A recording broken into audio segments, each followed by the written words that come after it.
Hoy hablaremos de la segunda causa más frecuente de la consulta a urgencias pediátricas. Bienvenidos de nuevo a Pediatría. En un flash hablemos de las infecciones del tracto urinario en pediatría. Comencemos. Bueno, y ese es el algoritmo que nos va a acompañar el día de hoy. Vamos a hablar acerca de la fisiopatología, la clínica, los paraclínicos, las imágenes, el tratamiento y la profilaxis. Debemos de recordar que la Academia Americana de Pediatría el año pasado sacó esta guía de revisión acerca de la infección urinaria en pediatría, y este año la revista Pediatrics en su Open Science nos publicó la incidencia y el manejo de las infecciones del tracto urinario en un estudio de larga database desde el 2009 hasta el 2019 y que fue publicado ahora en el 2025. Empecemos entonces a hablar de su fisiopatología. Y debemos de recordar tres factores importantes. Número uno, el ascenso bacteriano. Y es que la mayoría de infecciones del tracto urinario van a ser dadas por ese ascenso de la región perianal hacia la uretra. El segundo factor son que las bacterias van a tener fimbrias y adhesinas que lo que van a generar es que permitan ese ascenso hacia la uretra. Esto sumado a un germen típico, que el germen típico va a ser la E. coli, y esa E. coli lo que va a generar es que tengamos unos factores de riesgo adicional, y son, número uno, que tengamos una uretra corta, especialmente en las mujeres. Número dos, la mala higiene. Número 3, el reflujo vesicoureteral va a generar entonces ese ascenso bacteriano se aumente. Y número 3, la disfunción miccional, sumado al estreñimiento que puede generar una compresión de esa vejiga y generar mayor colonización bacteriana.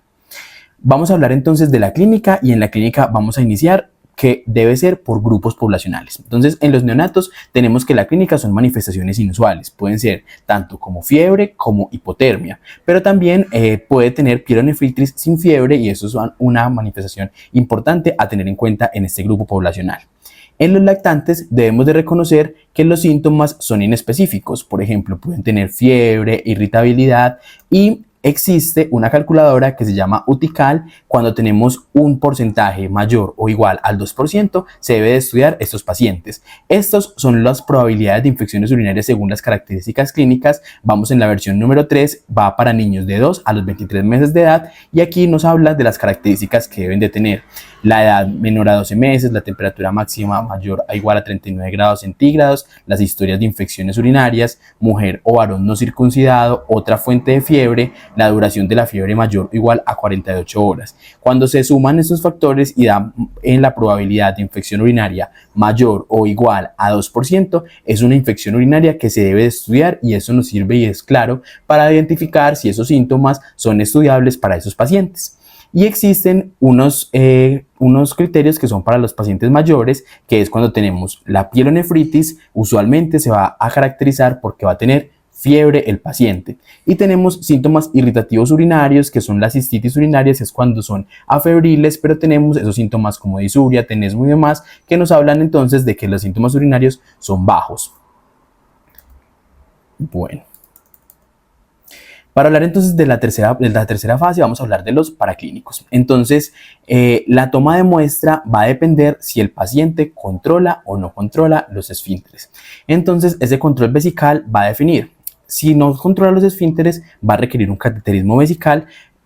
No control de esfínter entonces en los pacientes menores de 2 años, y en micción espontánea cuando ya tiene un control de esfínter, es decir, cuando los pacientes tienen mayor a 2 años, con un aseo que previamente debe ser muy adecuado. Y la punción vesical es una técnica muy invasiva y que realmente en pediatría tiene poco uso, y solamente se da después de que el cateterismo vesical sea completamente imposible de realizar. La bolsa recolectora tiene una tasa alta de falsos positivos de un 85%, y además si la bolsa sale positiva, es decir, si tiene infección confirmada con la bolsa, se debe confirmar con un cateterismo vesical o por sonda. El uroanálisis entonces tiene varias fases. En el uroanálisis tenemos la prueba, que es una prueba de tira reactiva, los leucocitos, los nitritos, y cuando tenemos ambos. Los leucocitos tienen una sensibilidad del 75 hasta el 96% y una especificidad del 94 al 98%.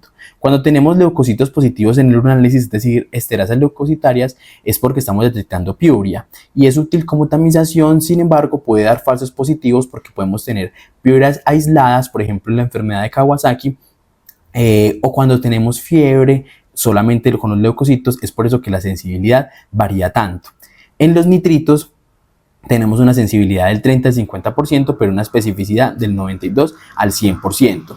Tiene una alta especificidad cuando es positivo, casi siempre es infección del tracto urinario, pero tiene una baja sensibilidad porque requiere que la orina esté más tiempo en la vejiga para poder que genere esa cadena reductora de nitratos, un tiempo de vejiga mínimo de 4 horas. Cuando ambos son positivos, los leucocitos, es decir, las esterasas leucocitarias y los nitritos, tienen una sensibilidad del 80 al 90% y una especificidad casi del 98 al 100%.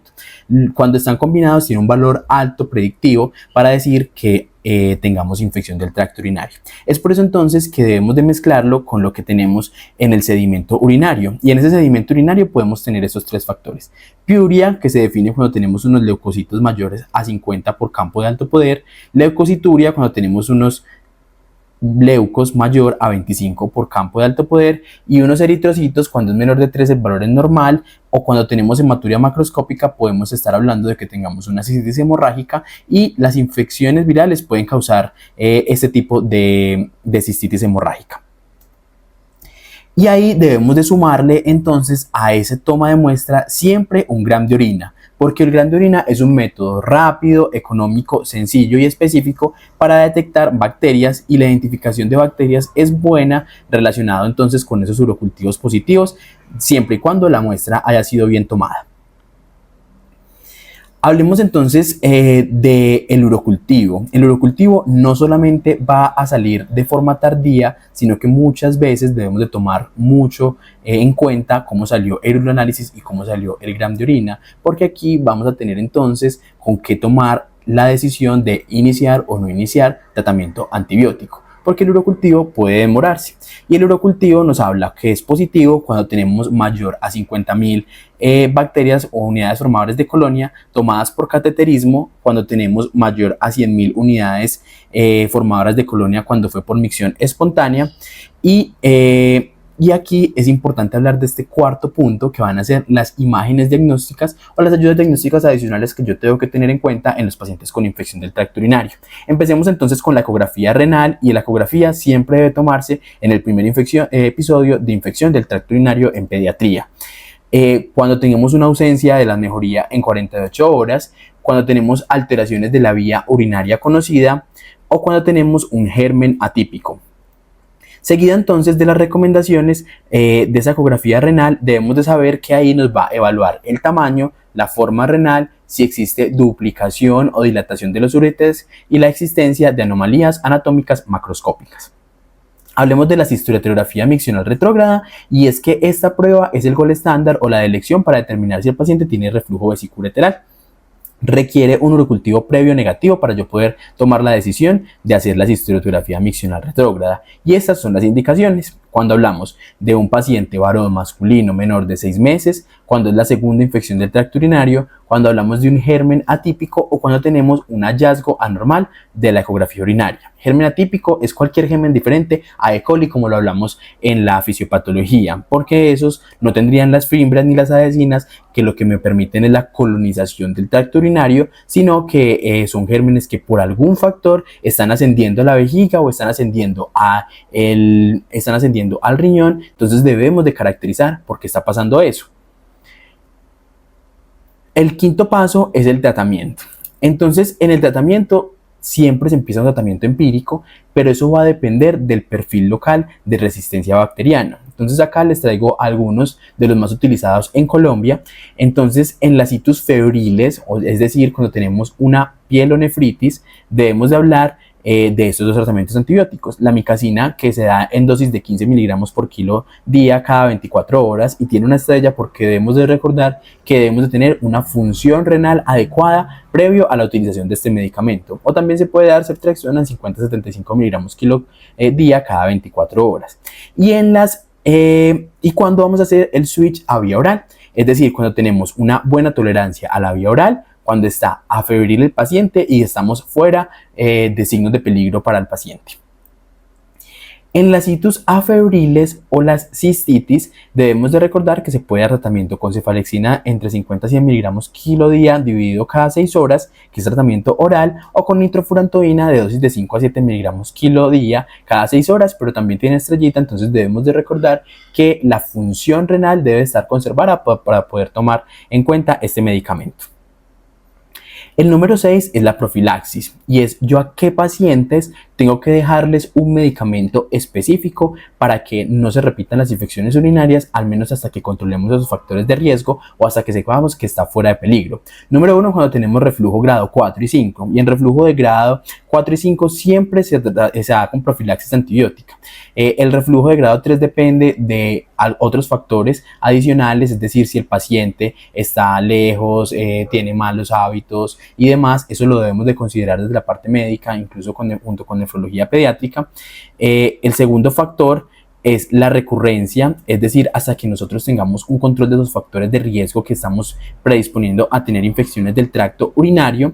Cuando tenemos pacientes con vejiga neurogénica, y acá les dejo cuál es la dosis que mayormente utilizamos, y se da cefalexina de 10 a 20 miligramos kilo día, usualmente se da en horario de la noche hasta que tengamos un control de factor de riesgo. En algunos casos nos recomiendan hasta de entre 3 a 6 meses. Esto debe ser guiado también junto con nefrología pediátrica y ya. Espero entonces que les haya sido de utilidad. Este es el algoritmo diagnóstico, por acá se los dejo. No olviden comentarnos qué otro tema les gustaría que hablemos en pediatría en un flash. Nos vemos en un próximo video.